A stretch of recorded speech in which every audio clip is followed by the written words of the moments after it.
Why Prince Christian gets a freedom, Princess Leonor never will. At first glance, they seem to have a lot in common. Both are young. Both are heirs to centuries-old European monarchies. Both are preparing to one day become king or queen. And both have spent much of their lives growing up in the public eye. But if you look a little closer, you'll notice one remarkable difference. And are not preparing for exactly the same future. In fact, there are freedoms Prince Christian may enjoy that Princess Leonor is less likely to experience, not because one monarchy is better than the other, but because their roles, public expectations, and national traditions are different. So why is that? Let's take a closer look. Two heirs, two different paths. Both Christian and Leonor are first in line to their respective thrones. Yet the way they are being prepared reflects the histories of two different countries. Spain's monarchy emerged from a unique democratic transition in the late 20th century. Denmark's monarchy has followed a different historical path. Each institution has developed its own traditions, priorities, and public expectations. Those differences shape the lives of their future monarchs. Leonor's constitutional journey. From an early age, Leonor's preparation has followed a carefully structured path.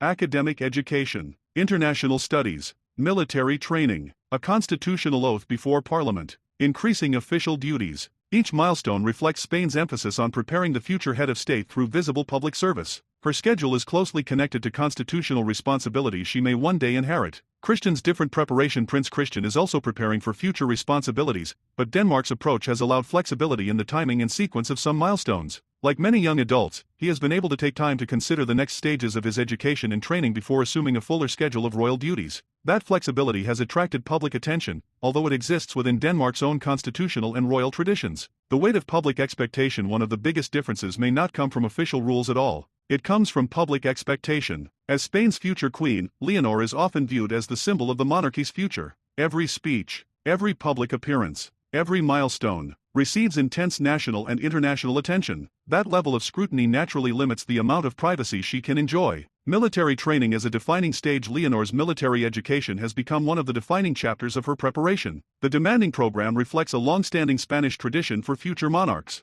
It also demonstrates Spain's emphasis on leadership through service and discipline. Christian's preparation has followed Denmark's own traditions, which are shaped by different institutional choices. Neither approach is inherently better, they simply reflect different national contexts. Different media landscapes. The media environment also plays a role. Spain has a large and highly active royal press. Leonor's every public appearance often generates extensive coverage. Christian also attracts significant attention in Denmark, but the scale and tone of media interest can differ between countries. Public interest influences how much personal space a future monarch is able to enjoy. Privacy comes at a cost for Leonor. Privacy has become one of the greatest sacrifices of royal life. The Spanish royal household generally keeps her private life out of public view. That protection is intentional. It allows her to focus on education and preparation while reducing unnecessary speculation. Yet the very need for such protection illustrates how limited her personal freedom can be. Duty before choice. Perhaps the greatest difference is timing. Leonor's path has been carefully planned for years. Many of her milestones are linked to constitutional responsibilities. Her choices are often shaped by the needs of the institution she represents. For any future monarch, duty inevitably influences personal freedom. More alike than different. Despite these differences, Christian and Leonor share much in common. Both are preparing for lives dedicated to public service. Both understand that personal decisions will often carry national significance. Both are growing into roles that require patience, discipline, and resilience. The paths may differ, but the destination is remarkably similar. The future they will inherit one day. Christian and Leonor may each become the face of their country's constitutional monarchy. By then, years of preparation will have shaped their leadership. The differences we see today reflect the unique histories and expectations of Denmark and Spain, not the abilities of either future monarch. Conclusion. So, does Prince Christian enjoy freedoms Princess Leonor never will? In some respects, their experiences and public expectations differ. But those differences arise less from personal privilege than from the distinct constitutional traditions, media environments, and expectations surrounding their respective monarchies. Both young royals carry responsibilities that most people will never experience.